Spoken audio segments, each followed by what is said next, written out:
இரண்டாம் மரணம் அப்படிங்கிறத நம்ம பார்க்க போறோம். இரண்டாம் மரணம் என்ன அப்படின்னு பார்க்கக்கூடிய நேரத்தில வெளிப்பாடு 20வது அதிகாரத்தில 14வது வசனத்த பார்க்கும்பொழுது, "அப்பொழுது மரணமும் பாதாளமும் அக்கினி கடலில் தள்ளப்பட்டன. இது இரண்டாம் மரணம்.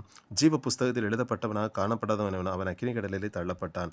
இந்த இரண்டாம் மரணத்தை தேவன் அடையாளப்படுத்தும் பொழுது, அதாவது இது நியாயத்தீர்ப்புக்கு பிறகு தேவன் இதை அடையாளப்படுத்தினார். அவரை ஏற்றுக்கொண்டவர் பரலோகத்திற்குள்ள, அதாவது புதிய எருசலேம் என்கிற இடத்துக்கு போறாங்க.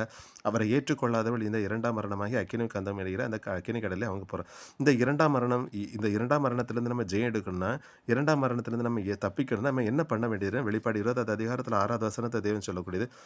முதலாம் உயிர்த்தெழுதலுக்குள் பங்குள்ளவனும் பாக்கியவானும் பரிசுத்தவானுமாய் இருக்கிறான். இவர்கள் மீது 2ஆம் மரணத்திற்கு அதிகாரம் இல்லை. இவர்கள் தேவனுக்கும் கிறிஸ்துவுக்கும் முன்பாக ஆசாரியர் இருந்த அவரோடு கூட 1000 வருஷம் அரசார்வலை என்பது தேவனுடைய வார்த்தை நம்மளை அடையாளப்படுத்துது. இந்த 2ஆம் மரணத்தை நம்ம பார்க்கும் பொழுது, ஏன் 2ஆம் மரணம் நடந்தது? இது எப்ப நடந்தது அப்படி பார்க்கக்கூடிய நேரத்தில, ஆதியாகமம் 2வது அதிகாரத்தில 7வது வசனத்தை நம்ம பார்க்கும் பொழுது, தேவனாய கர்த்தர் மனுஷன் பூமியின் மணிலாலே உருவாக்கி அவனுக்குள் ஜீவ சுவாசத்தை மனுஷன் ஜீவன் உள்ள ஒரு ஆத்மான.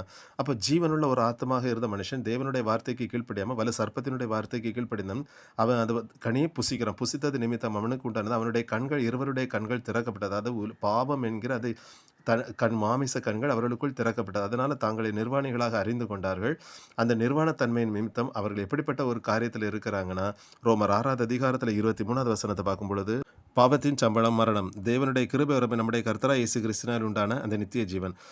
ஏதேன் தோட்டத்திலிருந்து, அதாவது தேவனுடைய வார்த்தைக்கு கீழ்ப்படியாம பிசாசினுடைய வார்த்தைக்கு கீழ்ப்படிந்த அவர்களுக்குள் ஒரு நிர்வாணத்தன்மை தருது. அது நிமித்தம் உண்டானது காரணம் பாவத்தின் சம்பளமான மரணம். அதாவது ரோமர் 7வது அதிகாரத்தில் 1வது வசனத்தை பார்க்கும் பொழுது, நியாயப்பிரமாணத்தை அறிந்திருக்கிறவருடனே பேசுகிறேன் சகோதரர், ஒரு மனுஷன் உயிரோடு இருக்கும் நியாயப்பிரமாணம் அவனை ஆளுகிறது என்று அறியாமல் இருக்கிறார். அதாவது இவன் எதனால கட்டப்பட்டிருக்கிற ஒரு பாவ மரணம் என்கிற ஒரு பிரமாணத்தினாலே கட்டப்பட்டு இருக்கிறவனா இருக்கிறான். காரணம் என்னதுன்னா, அவனுக்குள் இருந்தது, அதாவது நிர்வாணத்தன்மை தெரிந்தது. அதாவது அவனுக்குள் இருந்த ஜீவன் அவனை விட்டு போயிட்டு, ஆத்மாவில் தேவன் அவனுக்குள்ள ஒரு ஜீவனை ஊதினார். அந்த ஜீவன் அவர்களுக்குள்ள இருந்து போனது நிமித்தம் அவர்களுக்குள்ள ஒரு பாவத்தின் சம்பளமான மரணம் என்கிற பிரமாணத்தினால கட்டப்பட்டிருக்கிறான். இப்படிப்பட்ட ஒரு பிரமாணத்தில் இருக்கக்கூடிய அவங்க இதை ஜெயம் எடுக்க வேண்டியது இருக்குது. அப்ப இதன் நிமித்தம் அவர்களுக்குள்ள 2ஆம் மரணம் என்கிற ஒரு தன்மை தேவன் அடையாளம். இந்த 2ஆம் மரணத்திலிருந்து அவர்கள் ஜெயம் எடுக்கணும். வெளிப்பாடு 20வது அதிகாரத்தில் 6வது வசனம், அதில் முதலாம் உயிர்த்தெழுதலுக்கு அவர்கள் பங்குள்ளவர்களாக இருக்க வேண்டியது இருக்குது.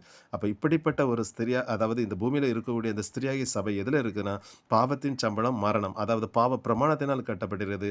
எப்பொழுது நம்ம ஆண்டவராக இயேசு கிறிஸ்துவை ஏற்றுக்கொள்ளும், அதாவது ஜலத்தினால் மாவில மறுபடியும் பிறக்கிறோமோ, நாம் ஜெயம் கொண்டவர்களாக இருக்கிறோம். அல்லேலூயா.